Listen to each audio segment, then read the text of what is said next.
परमेश्वर महान है, महान कार्य करता है, इसलिए मैं आप सबको शालोम कहता हूँ। जय मसीह की। आइए आज के वचन में हम सुनेंगे, हम प्रत्येक दिन की इस सांसारिकता में या इस दुनियादारी में परमेश्वर के प्रति वफादार कैसे बने। हम प्रत्येक दिन की इस सांसारिकता या इस दुनियादारिकता में परमेश्वर के प्रति हम वफादार कैसे बने। हालेलुया, है ना। How do we remain faithful. ये जो दुनिया में कई प्रकार के, ये दुनिया ऐसे है कि ये खुद ईमानदार नहीं है। ये दुनिया इस दुनिया में वफादार नहीं है। इस संसार कैसा है कि ये वफादार नहीं, ईमानदार नहीं है, सच्चाई नहीं है। लेकिन इन झूठे से भरे हुई इस दुनिया में, ईमानदार ना होने वाले इस संसार में हमें किस प्रकार परमेश्वर के लिए प्रतिदिन वफादार बने, ये हमारे लिए बहुत ही अहम बात है मेरा प्रिय। हालेलुया, ये हमें समझने की बात है। हमें इस बात को समझना होगा कि परमेश्वर यदि आपको इस पृथ्वी पर रखे, पृथ्वी ईमानदार नहीं, पृथ्वी अनफेथफुल वर्ल्ड है। इस दुनिया ऐसी है। आप और हम नहीं, ये दुनिया अच्छा नहीं सोच बोल सकते हैं। हाँ, परमेश्वर जो भी बनाया अच्छा बनाया, इसमें कोई डाउट नहीं। लेकिन इस दुनिया का मालिक जो शैतान क्या करता है, उसे डिस्टर्ब करता है। लेकिन इस दुनिया में हमें प्रतिदिन कैसे परमेश्वर के लिए एक वफादार जीवन जिए या एक ईमानदार के जीवन जिए, उसके बारे में कुछ आज सीखेंगे, ताकि परमेश्वर हमारे बीच में बड़ा कार्य करे। प्रियो, जो भी वचन सुन रहे हैं बड़े ध्यान से सुनिएगा। खास बात के द्वारा हम प्रभु के नाम को महिमा करें। यूहन्ना रचित सुसमाचार 21वां अध्याय उसका 15 से लेके वचन पढ़ेंगे। वहां पर यीशु मसीह पेदर से बातें करते हैं, वार्तालाप कर रहे हैं, उसके बारे में हम पढ़ेंगे। यूहन्ना रचित सुसमाचार 21वां अध्याय 15 वचन से मैं पढ़ता हूं, बड़े ध्यान से सुनिएगा।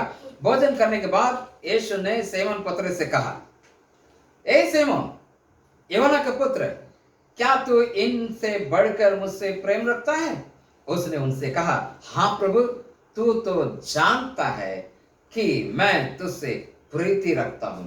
उसने उससे कहा, मेरे मेमने को चरा।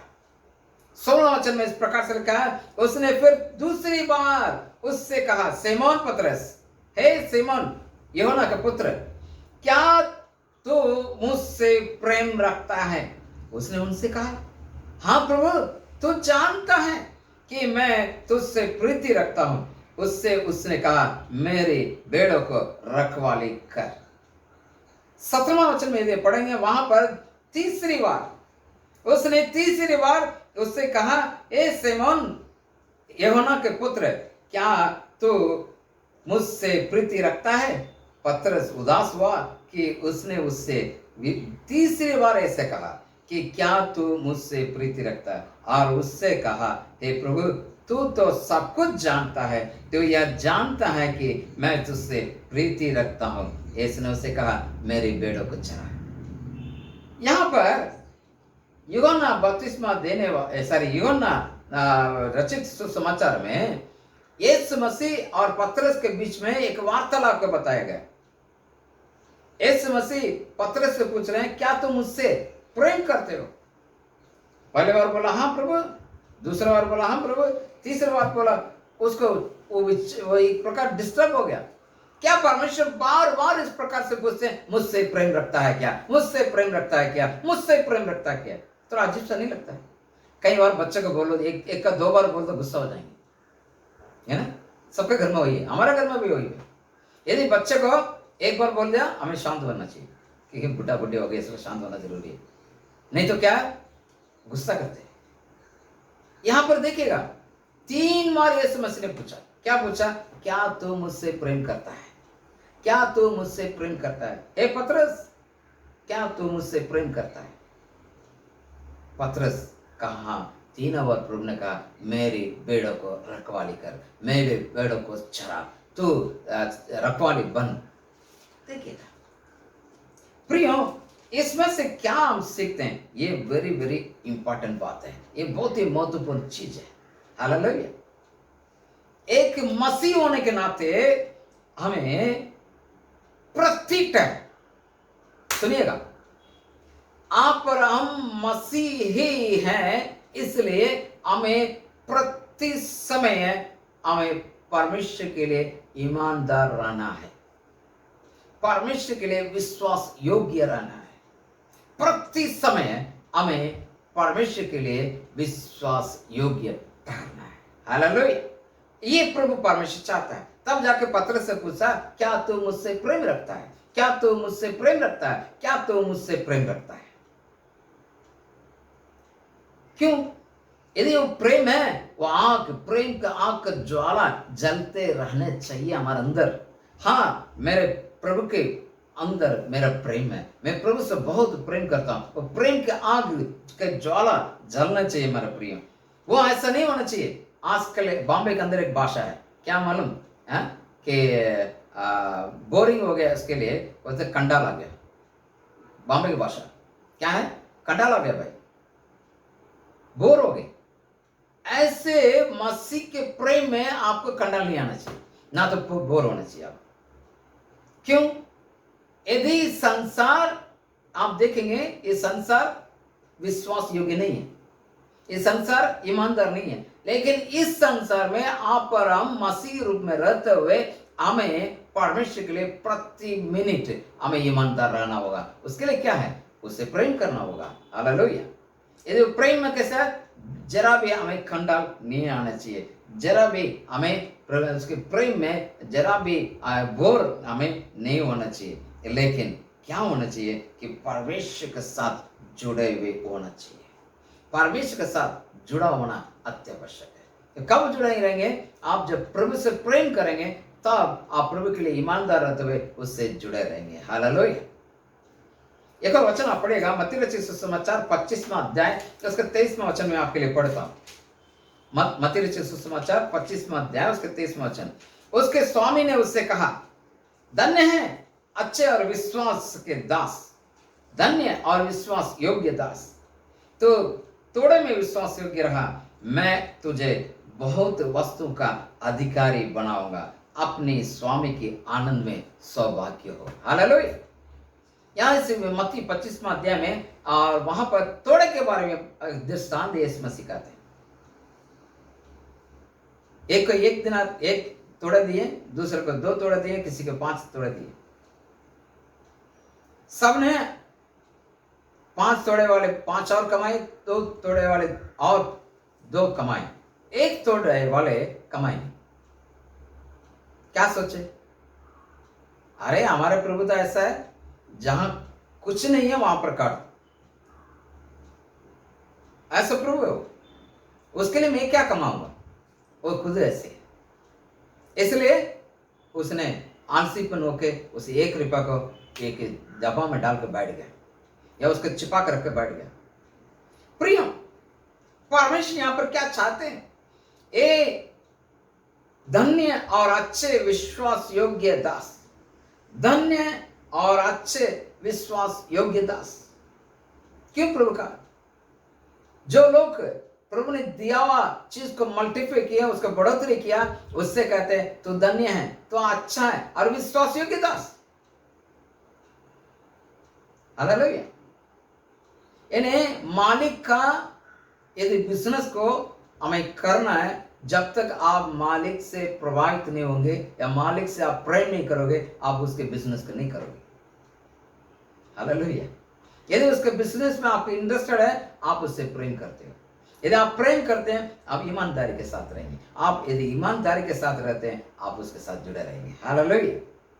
प्रिय, परमेश्वर इस बात का हमें बार बार बताता है। इन्हें जो विश्वास योग्यता, ईमानदारी, वफादार, वो यीशु मसीह बार बार अपने वचन में वह एम्फसाइज करते हैं, बार बार उसको बताते हैं। मेरे प्रिय, इन्हें ईमानदारी के साथ हम रहेंगे, फेथफुलनेस के साथ रहेंगे, इन्हें हमारे अंदर वफादारी रहेगा, तो हम उसके प्रेम से हम कनेक्ट रहेंगे। यदि वफादारी नहीं है, तो उसके प्रेम से हम कनेक्ट नहीं होंगे। इसलिए प्रभु परमेश्वर पतरस से पूछा, और जो जो 5 और 2 थोड़े दिए हुए व्यक्ति से कहते हैं तो अच्छे और विश्वास योग्य दास कहते हैं। धन्य, अच्छे और विश्वास योग्य दास। ये चीज हमने यूहन्ना रचित सुसमाचार 21वां अध्याय का 15 से लेकर 17 वचन से हमने पढ़ा। पतरस से बार-बार 3 बार प्रश्न पूछा, 3 बार, क्या तू मुझसे प्रेम करता है? यदि करते हो तो मेरे भेड़ों को चरा। प्रिय, आप जानते हैं चरवाहा अपने भेड़ों का कैसे देखभाल करता है।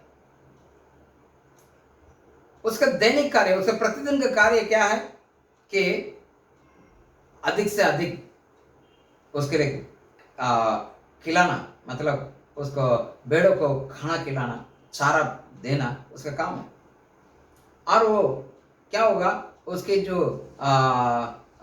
अलग अलग प्रत्येक दिन प्रत्येक तरीके से उसको ऊंच नीचा होगा कि उसका भेड़ों को किस प्रकार से वो रखवाली कर रहा है। लेकिन यीशु मसीह क्या है, जो उससे वास्तव में जो प्रेम रखते हैं उनको कहते हैं कि भले हमारे शरीर कमजोर है। देखिएगा, मैं आपको दोबारा समझाना चाहूंगा। यदि चरवाहा अपने भेड़ों को कैसे चराता है, उसको जो भी आवश्यकता उसको पूर्ति करता है, लेकिन उसका जो मनुष्य होने के नाते कभी कभी ऊपर और नीचे उठता रहता है। यदि हमारा प्रभु यीशु मसीह कैसे वो हमारा चरवाहा है, वो चरवाहा कैसे हमें सही रीति से चलाता है, और वो उसको जो चराई के तरीका जो है वो इसलिए यूहन्ना, इसलिए दाऊद इस प्रकार से कहता है 23वां अध्याय में, यहोवा मेरा चरवाहा, मुझे कोई कमी कटी नहीं होगा, हरी हरी चराई में लेके चलता है, सुखदायक जल के किनारे बैठाता है। देखिएगा, मतलब वो इस बात को बताता है अच्छा चरवाहा कोई कमी नहीं रखता है। लेकिन हम क्या प्रॉब्लम है हमारे साथ, ये शरीर कमजोर है। इस शरीर कमजोर होने की वजह से हम क्या है कि हमारा ध्यान जो चरवाहा उसके ऊपर नहीं जाता है, हमारा ध्यान इस सांसारिकता में जाता है जो विश्वास योग्य नहीं है। समझने की कोशिश करिएगा। परमेश्वर चाहता है हम विश्वास योग्य रहें, परमेश्वर के प्रति वफादार बने, परमेश्वर से प्रेम करें और परमेश्वर के साथ जुड़े रहें। लेकिन हम ये भी जानते हैं हमारा चरवाहा हमें खिलाता, हमारा चरवाहा चलाता, वो जानते हैं। वो जानने के बाद भी हमारा कमजोरी क्या है, जो प्रभु हमें सबको देता है उसको हम भूल जाके हम इस दुनिया के अंदर देखते हैं, जो दुनिया वफादार नहीं है। प्रिय, इसलिए मत्ती रचित सुसमाचार 26वां अध्याय 41वां वचन में वहां यीशु मसीह क्या कहते हैं, मत्ती 26:41 में, जागते रहो और प्रार्थना करते रहो कि तुम परीक्षा में ना पड़े। आत्मा तो तैयार है परंतु शरीर दुर्बल है।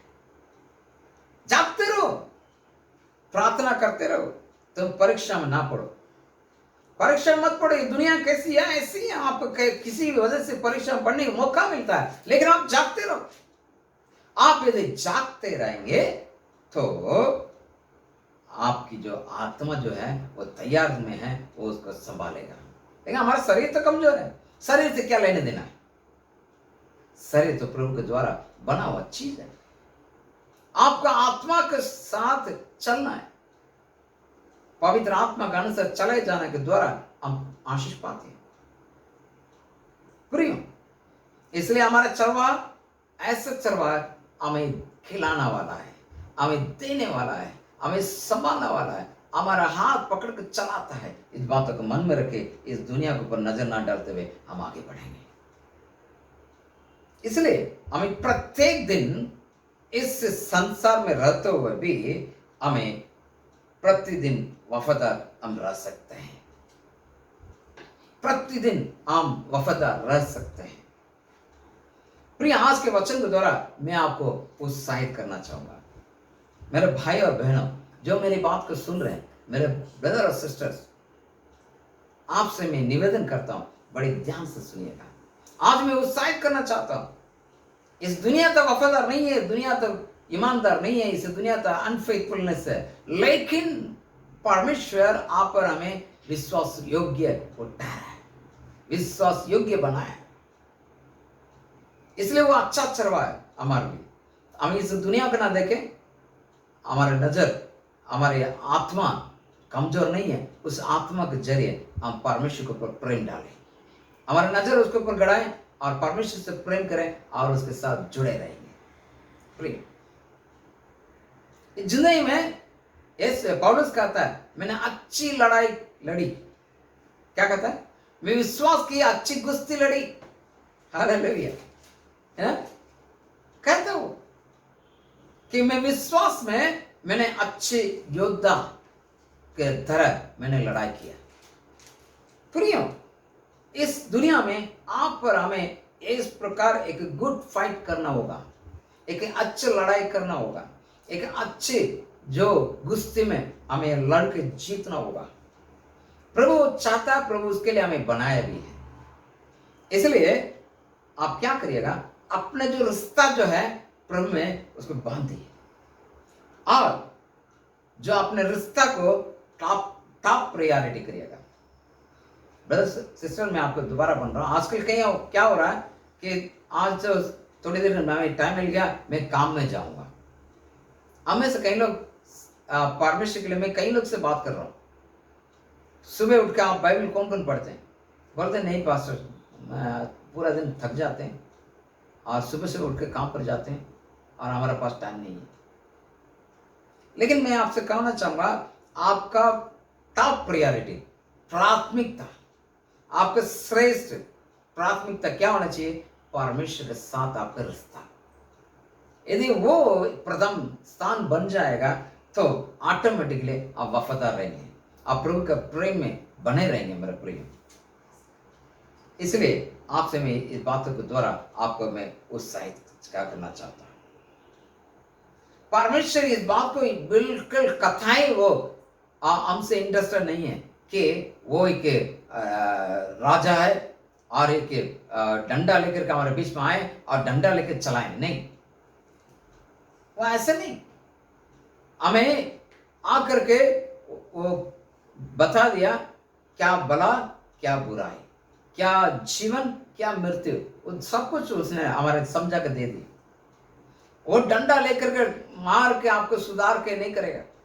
आज भी कई मसीह लोग इस बात को विश्वास करते हैं, यीशु मसीह जब आए और कलीसिया के अंदर, जब यीशु मसीह मरने के पहले और यरूशलेम के अंदर प्रवेश किए, प्रवेश करते हुए हमने उन दिनों में इस ईस्टर के पहले जो होली वीक्स में अध्ययन किया कि वहां पर कलीसिया को वहां क्या कर रहे, सफाई कर रहे, शुद्ध कर रहे। जो भी लोग व्यापार का स्थल बना दिया परमेश्वर के मंदिर को, उन्हें डंडा लेकर के उन्हें बाहर है ना। इसलिए आज भी कई मसीह लोग क्या बोलते हैं, नहीं यीशु मसीह डंडा लेके आएगा, यीशु मसीह डंडा लेके आएगा। नहीं ब्रदर, नहीं, वो यहूदियों के लिए था। लेकिन प्रभु यीशु मसीह इस जगत से ऐसे प्रेम किया, अपने इकलौते पुत्र से दुनिया में दे दिया, जो कोई उस पर विश्वास करेगा वो आनंद काल के जीवन पाए। यीशु मसीह नाराज नहीं है। यीशु मसीह चाहते हैं प्रेम के जरिए जो उनके दिया हुआ आदेश को पालन करें। जीवन और मृत्यु दोनों का रखा है, जिंदगी और दूसरे खराब जीवन दोनों का रखा है। आपको चुनना किसका? चुनाव आपका हाथ में, चुनाव आपका हाथ में। इसलिए परमेश्वर उस बात पर इंटरेस्टेड रहते हैं जो मनुष्य परमेश्वर के साथ जो संगति करता है। और वो भी कैसा है कि प्रभु परमेश्वर उसे संगति पाने के लिए, जो यदि यिर्मयाह की किताब में आप पढ़ेंगे, कहता है कि मैंने मांस सा हृदय तुम्हें देता हूं, तुम्हारे पत्थर सा हृदय निकाल के मांस सा हृदय देता हूं। हालेलुया। देखिएगा, मांस सा हृदय प्रभु ने हमें दिए, सॉफ्ट हार्ट दिए प्रभु ने, उसके लेकर के आपको परमेश्वर के उस रिश्ता में बहुत डीप में चला जाओ, बहुत गहरे रिश्ता में चला जाओ मेरे प्रिय। हालेलुया। एक शादी होने के पहले कोई लड़का लड़की से प्यार करता है, क्या करते हो? फोन पर घंटे भर बात करेंगे और उनकी आवाज सिर्फ उसी फोन को ही समझ में आएगा, पास में खड़े होने वाले व्यक्ति की नहीं समझ आएगा। 1 घंटा, भैया क्या बात किया? नहीं, मेरे जो बॉयफ्रेंड से बात किया, मेरे गर्लफ्रेंड से बात की। क्या बात किया? कुछ नहीं। 1 घंटा ब्रदर, ये मर के मिटने वाले ये शरीर, मर मिटने वाले इस शरीर में, और इस दुनिया में वो मर मिटने वाला आदमी है, मर मिटने वाला औरत है, उससे प्रेम करके एक एक घंटा बात करते हैं। हमारा परमेश्वर जो जीवित है, परमेश्वर, हमारा परमेश्वर जहां पर हमें जो उन्नति किया, आप पर हमें जो परमेश्वर दुनिया में लाया और आपको पाप से छुटकारा देकर स्वर्ग जाने का रास्ता तैयार कर दिया और हमारा अंदर आता है, उस परमेश्वर के साथ संगति आपको कितनी गहरा होना चाहिए प्रिय। इसलिए परमेश्वर उस इस तरीके से वो आपसे इंटरेस्टेड नहीं है कि आपको डंडा लेकर मार के प्रभु के प्रेम में बने रहो बोलने के लिए। प्रभु चाहता है आपको साफ काट दिए, एक नरम का दिल दिए, एक मांस से खा दिल दिए, उसके द्वारा परमेश्वर से अधिक गहराई से आप प्रेम करो। क्यों हमें परमेश्वर के लिए वफादार बनना है? कि वो सब कुछ जानता है, मेरे लिए भलाई के लिए सब कुछ जानता है, और हमेशा ऐसे व्यक्ति को ढूंढता है कि वो वफादार रहे ताकि वो हमारे लिए इनाम दे, है ना, इनाम दे। इसलिए पौलुस कहता है दौड़ते हो ऐसे दौड़ो तो इनाम पाए, ऐसे फालतू मत दौड़ो, दौड़ो इनाम पाने लायक दौड़ेगा। आज भी कई प्रकार संसार में देखते हैं जो सेवक, ऐसे सेवक भी होते हैं इनाम पाने वाले नहीं, परमेश्वर से इनाम पाने वाले सेवक नहीं बनते, दुनिया से इनाम पाने वाले। दुनिया हमें देखे, नाम कमाए और हमें ऊंचा रखे, परमेश्वर से इनाम पाना चाहिए। मैं आपको बता रहा हूं, एक वचन पढ़िएगा, पहला सामुएल किताब 26वां अध्याय उसके 23वां पद, 1 Samuel 26-23, पहला सामुएल 26 का 23। यहोवा एक को अपने अपने धर्म और सच्चाई का फल देगा। ये पूरा है, मैं थोड़ा से आपके सामने रखा हूं। यहोवा प्रत्येक को अपने अपने धर्म और सच्चाई का फल देगा। यहाँ इंग्लिश में लिखा है कि रिवॉर्ड्स एवरीवन, यहां पर फल देगा। फल मतलब आपको प्रतिफल जो है प्रभु जरूर देगा, रिवॉर्ड आपको देगा। जो लोग परमेश्वर से विश्वास योग्यता में रहता है, ईमानदारी में रहता है, और उन्हें प्रभु परमेश्वर इस प्रकार रिवॉर्ड्स देता है। जो परमेश्वर का फेवर बोलते हैं ना, फेवर क्या फेवर? फेथफुल लोगों के ऊपर फेवर करता है परमेश्वर, उनसे फेवर रखता है जो ईमानदार है। परमेश्वर हमेशा विश्वास योग्यता के साथ जो उसे पीछे हो लेते हैं उनसे बहुत इंटरेस्टेड है, उनसे प्रेम करता है, उनको ही वो ईमान, उनके परमेश्वर जो इनाम देने के लिए चाहता है, इनाम देने चाहता है। तो हमें क्या करना है? उसके गहरे रिश्ता में हम चलें। ऐसा है, यदि हमें ईमानदार में रहना है तो उसके गहरी रिश्ता में चलना है। तो कैसे हम गहरे रिश्ता में चलेंगे परमेश्वर के साथ? परमेश्वर उनके पास रहता है जो उनके पास आता है। जो लोग जो परमेश्वर को जो पास आता है उनसे उनको वो भी बहुत पास रहता है। परमेश्वर दिखता तो नहीं है, लेकिन वो कैसा, वो ऐसे कार्य हमें करते हैं कि वो एकदम अटूटा काम करते हैं, और उनके काम ऐसा है कि पूरा भरोसा करने का काम होता है, और उनका काम ऐसा है कि वो सच में हमसे प्रेम करता है, हमारी जिंदगी को सुधारता है, हमारी जिंदगी को सुधारता है। तो हमें उसके रिश्ता में बढ़ना है। तो किस प्रकार से बढ़ेंगे? और पुराने नियम में इसके बारे में क्या लिखा है मैं एक बताना चाहूँगा। पुराने नियम में व्यवस्था वर्ण 4 अध्याय उसका 29, ड्यूटरॉनमी 4:29, व्यवस्था वर्ण 4 उसका 29 में हम देखते हैं। परंतु वहां भी यदि तुम अपने परमेश्वर यहोवा को ढूंढोगे तो वह तुमको मिल जाएगा। शर्त यह है तुम अपने पूरे मन और अपने सारे प्राण से उसे ढूंढो। प्रिय, परमेश्वर कहता है आप उसे ढूंढो, आप उसे ढूंढो। जो भी परमेश्वर को ढूंढता है और उसे क्या करता, प्रभु क्या करता है, उसके नजदीक रखता है। दाऊद क्या करता है? देखिए, बहुत सुंदर से एक बात है। दाऊद क्या कहता है? भजन संहिता 139 का 7 से मैं पढ़ता हूँ। भजन संहिता 139 और उसका 7, 8, 9। मैं तेरे आत्मा से भागकर किधर जाऊं, मैं तेरे सामने से किधर भागूं। यदि मैं आकाश में चढ़ जाऊं तो वहां है, यदि मैं अपने बिछौना अधोलोक में बिछाऊं वो तो वहां पर भी तू है। यदि मैं भोर के किरणों पर चढ़कर समुद्र के पार जाऊं बसूं तो वहां भी तू अपने हाथ से मेरी अगुवाई करेगा और अपने दाहिने हाथ से मुझे पकड़े रखेगा। Hallelujah, hallelujah. कितने अच्छी यहाँ यहाँ पर दाऊद इस बात को बताता है कि परमेश्वर एक सर्वव्यापी है ना, सर्वव्यापी, ओमनी प्रेजेंस गॉड, सर्वव्यापी है, वो सब जगह है ना, और वो सर्वज्ञानी है, सब कुछ जानता है, ऑल नोइंग गॉड है ना। इस बात को मन में रखते हुए कहता है, अच्छा इस एक गीत भी है, क्या लिखा है कि तूने मुझे आगे पीछे घेर रखा है, अपना हाथ मुझ पर रखे रखा है। तूने मुझे आगे पीछे घेर रखा है, अपना हाथ मुझ पर रखे रखा है। तेरी आत्मा से भाग कर मैं कहाँ जाऊं, तू आत्मा से भाग कर मैं कहाँ जाऊं। प्रियो, इसलिए दाऊद कहता है क्योंकि मैं जानता हूं मेरा प्रभु कैसा है, वो सर्वव्यापी परमेश्वर है और वो सर्वज्ञानी परमेश्वर है, वो मुझे संभालेगा। बस मुझे ईमानदार रहना चाहिए, मुझे वफादार रहना चाहिए, मुझे फेथफुल के साथ रहना चाहिए। यदि मैं रहूंगा तो ऐसा सर्वव्यापी परमेश्वर है और सर्वज्ञानी परमेश्वर है, वो सब कुछ जानता है, वो सब कुछ करता है। हालेलुया। यदि कोई व्यक्ति परमेश्वर के नजदीक नहीं रहता है, वो हमेशा परमेश्वर को ब्लेम करता रहता है।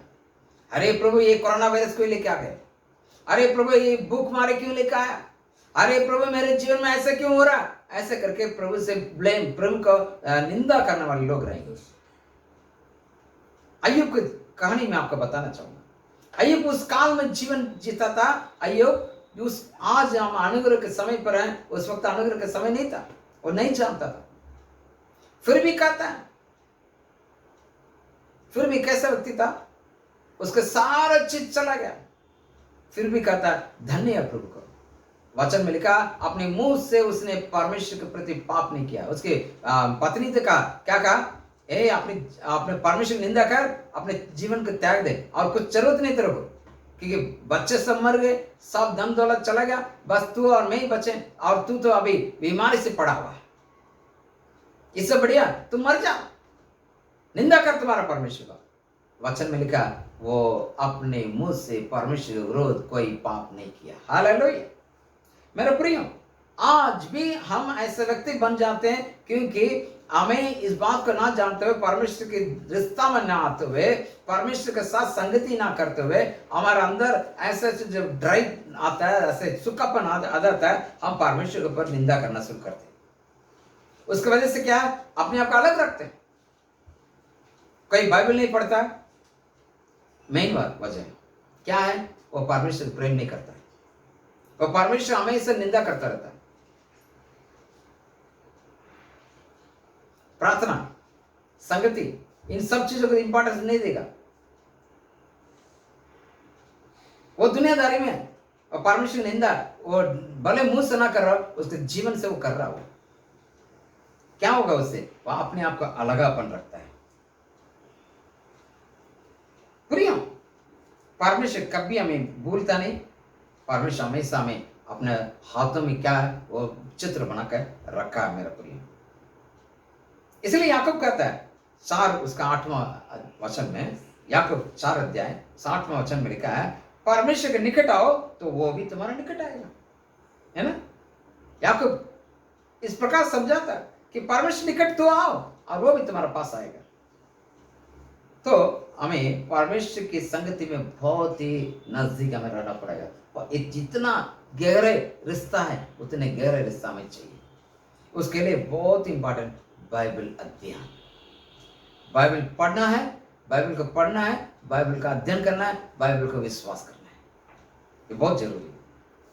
यदि आप बाइबल को नहीं पढ़ते हैं, बाइबल को अध्ययन नहीं करते हैं, बाइबल के शब्दों का आप विश्वास नहीं करते हैं, आपके जीवन में विफलता है, सफलता नहीं है।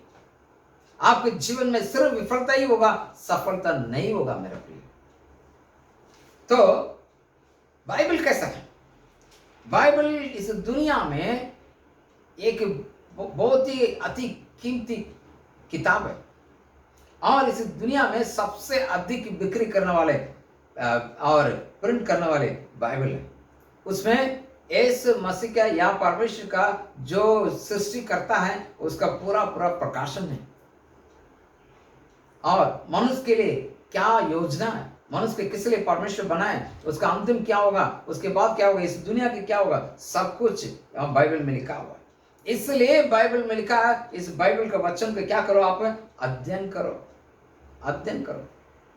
मैं एक वचन आपको पढ़ना चाहूंगा, व्यवस्था विवरण का 17 अध्याय का 18 वचन, ड्यूटरॉनमी 17:18 का मैं पढ़ना चाहूंगा। और जब राजगति पर विराजमान, यानी उस राजा के लिए लिखा हुआ, जो राजा जो है उसका भी बाइबल का अध्ययन करना है, उसके बारे में पढ़ता हूं। जब वह राजगति पर विराजमान हो तब इसी व्यवस्था की पुस्तक जो लेवीय याजक के पास रहेगी उसका एक नकल अपने लिए कर लें और 19 वचन में, और वो उससे अपने पास रखें और अपने जीवन पर उसकी पढ़ा करें, जिससे वह अपने परमेश्वर यहोवा का भय मानना और उसकी व्यवस्था और विधियों को, सारी बातों को मानने की चौकस करना सीखें। 20 वचन में, जिससे वह अपने मन में घमंड करके अपने भाइयों को तुच्छ ना जाने और उन आज्ञाओं से ना तो दाहिने मोड़ और ना भाएं, जिससे कि वह और उसके वंश होने के लिए इस्राएल के मध्य बहुत दिनों तक राज्य करते रहे। मेरे प्रिय, यहाँ पर आप देखिएगा एक राजा के लिए व्यवस्था वर्णन में लिखा हुआ है, एक राजा जो संसार को राज्य करने वाला व्यक्ति, उन्हें कहा आपको ये व्यवस्था किताब मुंह से नहीं निकलना। जैसे यहोशू का प्रभु ने कहा, मैं तुझे सफल बनाना, ये व्यवस्था की किताब तुम्हारे मुंह से ना निकले। यहोशू कौन था? मूसा नबी इजराइल लोग का अगुवाई करता था, लेकिन जैसे ही उनकी मृत्यु हुआ उसके बाद परमेश्वर ने और मूसा नबी के द्वारा पहले से नियुक्ति किया हुआ इस जोशुआ को वहां पर तैयार किया, यहोशू को। अब यहोशू परमेश्वर लोग अगुवाई करना है, तब परमेश्वर कहते हैं अगुवाई करना बहुत सिंपल बात है भाई, तू राजा, तो अगुवा करने वाला व्यक्ति है, तू लीडर। अब लीडर होने के नाते तुझे क्या करना होगा? परमेश्वर के वचन कभी तेरे चित्त से ना निकले और उसके दया और बयान मत बोलना।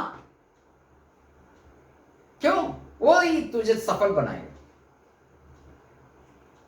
यदि परमेश्वर के रास्ते में आगे बढ़ना है और परमेश्वर की निंदा नहीं करना है और परमेश्वर के प्रेम में आगे बढ़े और परमेश्वर हमारे लिए भलाई के कार्य करता है, हमारे लिए अच्छा कार्य करता है, हमें उन्नति करता है, हमें हमेशा अच्छा रख के देखना चाहता है और उसके पाम में, उसके जो हाथों में हमारे चित्र बना कर रखा है, तो आपको वचन का बहुत कमी दूर होना है।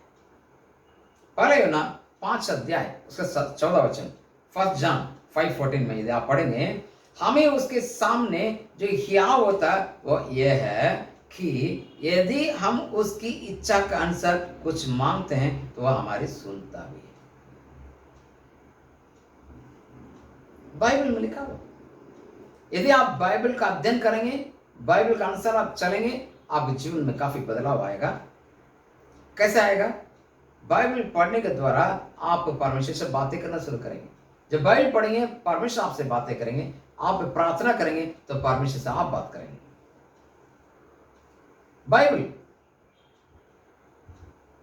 वचन यदि आप पहले तीमुथी किताब निकालिएगा, बाद में पढ़िएगा 3 अध्याय का, आप 15 वचन से आप पढ़ेंगे, वहां पर खास बातें लिखी हुई है। बाइबल किस लिए बनाए? परमेश्वर प्रेरणा से बनाए गए। 17 वचन में लिखा है वो इसलिए कि पवित्र जन को वो, एक बार पढ़िए, संपूर्ण पवित्र शास्त्र हाँ। परमेश्वर की प्रेरणा से रचा गया, शिक्षा देना, सुधारना और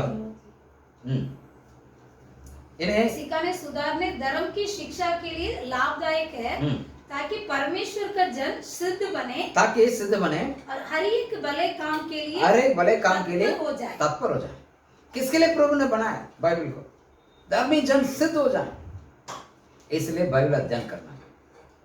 ब्रदर सिस्टर, डेली एक पोर्शन बाइबल पढ़ना है, उसका अध्ययन करना है और उसके वचन को विश्वास करके अंगीकार करना है, ताकि उसको लागू कर सके।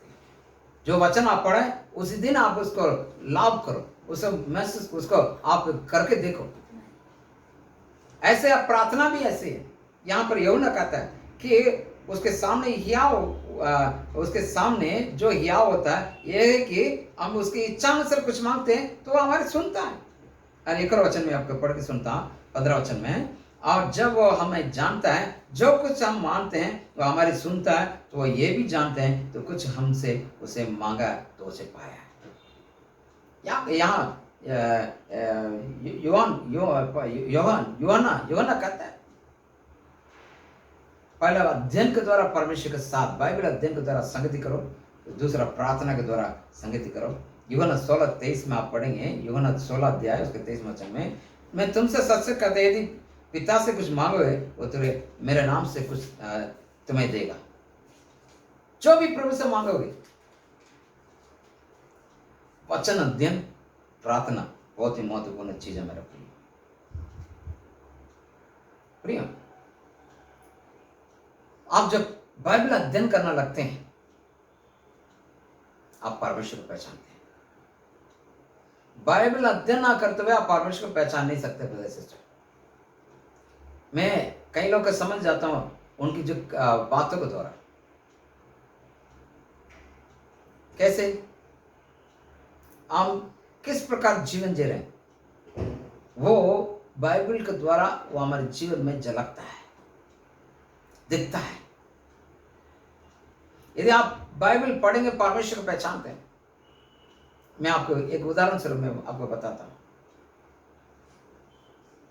जो दानियल के दोस्त थे, दानियल के दोस्त 3 लोग, जब नेबूकदनेस्सर ने बहुत बड़ा एक मूर्ति बनाई, कहा इसको दंडवत कर सब लोग, उन्होंने मना कर दिया। कैसे मना किया?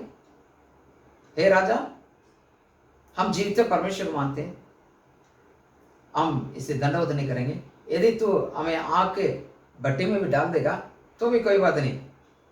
यदि वहां से भी हमारा परमेश्वर छुड़ा लेगा, ना भी छुड़ाएं, हम इसको दंडवत नहीं करेंगे। कैसे विश्वास आया उनके अंदर?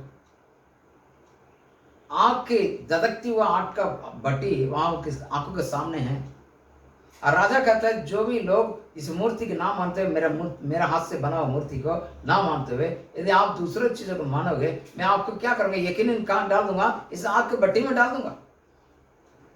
वो कहते हैं वहां से भी हमें जिंदा करने वाले हमारे प्रभु हैं, हम विश्वास करते हैं। ये इतनी बड़ी विश्वास कहां से आया?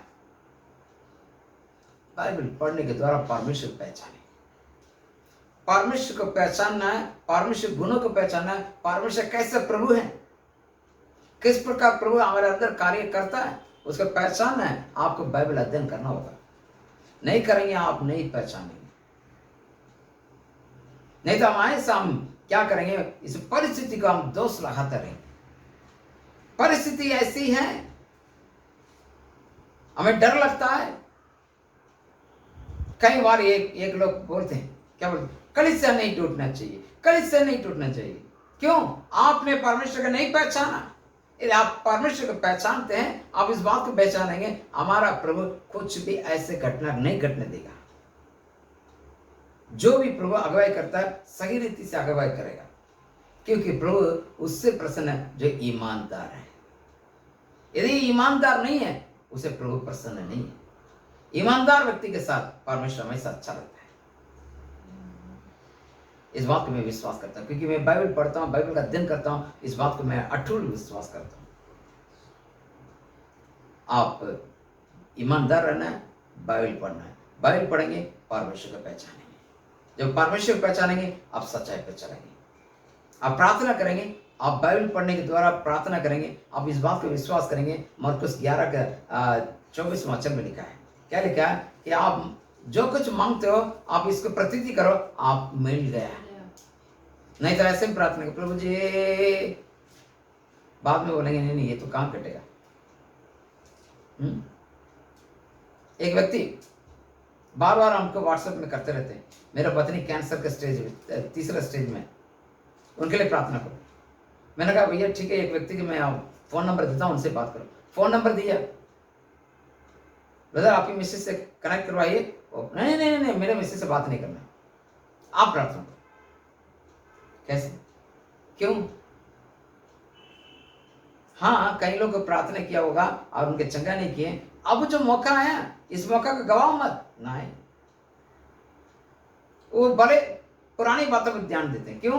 परमेश्वर वचन में नहीं है, वचन को नहीं पढ़ते हैं, वचन को मजबूत नहीं है, परमेश्वर नहीं पहचानते, परमेश्वर कैसे कार्य करते हो नहीं जानते हैं, इसलिए फोन नहीं देते। नुकसान किसका है? आप बाइबल पढ़ेंगे, परमेश्वर जानेंगे। आप परमेश्वर को जानेंगे, आपकी प्रार्थना में उत्तर आपको मिलेगा। समझ रहे हैं? ताकि आपका रिश्ता गहरा रिश्ता बने। प्रिय, परमेश्वर चाहता है हम उसके लिए एकदम गहरा रिश्ता में चले। इस सांसारिक कैसा भी हो, इस सांसारिकता में हमें इस दुनिया में रहते हुए हमें परमेश्वर के प्रति वफादार जी सकते हैं। कैसे? आपका रिश्ता बढ़ने द्वारा। रिश्ता कैसे बढ़ेगा? बाइबल अध्ययन के द्वारा। रिश्ता कैसे बढ़ेगा? बाइबल अध्ययन के द्वारा परमेश्वर को पहचानेंगे। रिश्ता कैसे बढ़ेगा? बाइबल अध्ययन के द्वारा परमेश्वर को पहचाना, और परमेश्वर पहचान के द्वारा आपके प्रार्थना जीवन में सुधार आया। और भी कई बातें मैं आपको बता सकता हूँ, लेकिन मैं यहां पर खत्म करना चाहूंगा। मेरा प्रिय, परमेश्वर चाहता है आपको प्रभु आशीष करे, आप ईमानदार रहें, आप परमेश्वर के प्रति वफादार रहें। संसार को मत देखो। प्रभु चाहते हैं आप उसके प्रति वफादार बने। वफादार रहने, उसके रिश्ता में बनिए। मनुष्य को धोखा दे सकते, परमेश्वर को धोखा नहीं दे सकते। परमेश्वर के प्रति आप वफादार बनो। आप इस सांसारिकता का मत देखो, इस परिस्थिति को मत देखो, आप परमेश्वर को देखो। आशीष पाओ। एक गायक इस प्रकार से गाता है, यीशु के पीछे मैं वो लेता, मुड़ के न देखूंगा, मुड़ के न देखूंगा। यीशु के पीछे मैं वो लेता, मुड़ के न देखूंगा, मुड़ के न देखूंगा। दुनियादारी शान और शौकत सब कुछ त्याग दिया, दुनियादारी शान और शौकत सब कुछ त्याग दिया। सारा जीवन तन मन धन सब उसको दे दिया, सारा जीवन तन मन सब कुछ उसको दे दिया। मैं वो मंदिर, यीशु है मुझ में, मैं वो मंदिर, यीशु है मुझ में। चाहे जहाँ लगो, चाहे जो भी करो, स्तुति सदा करूँगा। चाहे सदा लगो, चाहे जो भी करो, स्तुति सदा करूँगा। यीशु के पीछे मैं वो लेता, मुड़ के न देखूंगा, मुड़ के न देखूंगा। प्रिय, इस संसार कैसे भी हो, अब संसार को मुड़ कर मत देखो, संसार के पीछे मत चलो, परमेश्वर के पीछे चलो। आप इस संसारिकता में रहते हुए, संसार के अंदर रहते हुए एक वफादार जीवन परमेश्वर के लिए कर सकते हैं। प्रतिदिन, प्रति मिनट ये संभव है। कैसे संभव है? परमेश्वर के रिश्ता में। यदि परमेश्वर के रिश्ता में बने रहना है, परमेश्वर का वचन, परमेश्वर वचन पढ़ेंगे, परमेश्वर को पहचानेंगे, परमेश्वर पहचानेंगे, आपकी प्रार्थना बहुत बेहतरीन हो जाएगा। उसके द्वारा उसके रिश्ता में आप बंध के आगे बढ़ेंगे। एक अच्छे रिश्ता, गहरे रिश्ता में आप बढ़े। परमेश्वर आपका आशीष करें। आइए हम प्रार्थना करें। प्रभु जी, धन्यवाद स्तुति करते हैं इसे संडे आराधना के लिए, फिल्म प्रेयर संडे के लिए धन्यवाद देते हैं। इस प्रेयर सेंटर के द्वारा जो वचन प्रत्येक लोग के बीच में आए, वचन के द्वारा आशीष पाने में मदद करिएगा। तो ईमानदार के जीवन जीने में प्रत्येक को मदद करिए। परमेश्वर ऐसे लोग चाहता है, परमेश्वर चाहता है मेरे प्रजा ईमानदार हो, और इसलिए वो अच्छे चरवा हमारे लिए भलाई का कार्य करते हैं। प्रभु जी, इस बातों को विश्वास करके पवित्र आत्मा प्रत्येक दिल में कार्य कर, और सब लोग इस प्रकार ईमानदारी में आगे बढ़े। उसके लिए प्रभु रिश्ता में बढ़ने के लिए, परमेश्वर के रिश्ता में बढ़ेंगे तभी हम ईमानदार में बढ़ेंगे। उसके लिए बाइबल हमें मदद करता है। बाइबल पढ़ने के द्वारा परमेश्वर को पहचानते हैं। परमेश्वर को पहचान के द्वारा हमारी प्रार्थना में फल मिलता है और उसके द्वारा प्रभु बेहतरीन रिश्ता में आगे बढ़ते हैं ताकि प्रभु ईमानदारी में आगे बढ़ सके। ऐसे इसलिए करेंगे। धन्यवाद स्तुति करें साथ आपके आशीष को मांगते हुए, प्रत्येक नाम आशीष करते हुए। जो बीमार है उन्हें यीशु के नाम से चंगाई बोलते हैं। जो प्रभु गरीब है, पैसा के तकलीफ में, उन्हें प्रभु आपने प्रभु फिलिपियों 4:19 के अनुसार प्रभु प्रोविजन देंगे हम विश्वास के साथ, धन्यवाद स्तुति के साथ। प्रत्येक नाम आशीष करते हुए प्रभु जी उन बीमार लोगों के लिए प्रार्थना करते हैं। आशीष भाई के लिए उन्हें आप चंगाई कर चुके हैं, हम विश्वास करते हैं। और योगेंद्र के लिए प्रार्थना करते हैं, उन्हें चंगाई हो चुका है, हम विश्वास करते हैं। ऐसे हमारे लिए प्रार्थना करो करके कहने वाले प्रत्येक लोगों के लिए प्रार्थना करते हैं और सुनने चिंतामणि के लिए भी धन्यवाद देते हैं। आपने उन्हें चंगाई किया, धन्यवाद स्तुति करते हुए यीशु नासरी के नाम से प्रार्थना मांगते हैं, आमीन। हे मेरा मन प्रभु के धन्य क्या है, जो कुछ मुझ में है सबका जो नाम का धन्य क्या है। हे मेरा मन प्रभु के धन्य क्या है, उसे किसी उपकार कर ना बोले, आमीन। पिता परमेश्वर का प्रेम, प्रभु यीशु मसीह का अनुग्रह, पवित्र आत्मा का सहभागिता हम सबके साथ हमेशा हमेशा बने रहे।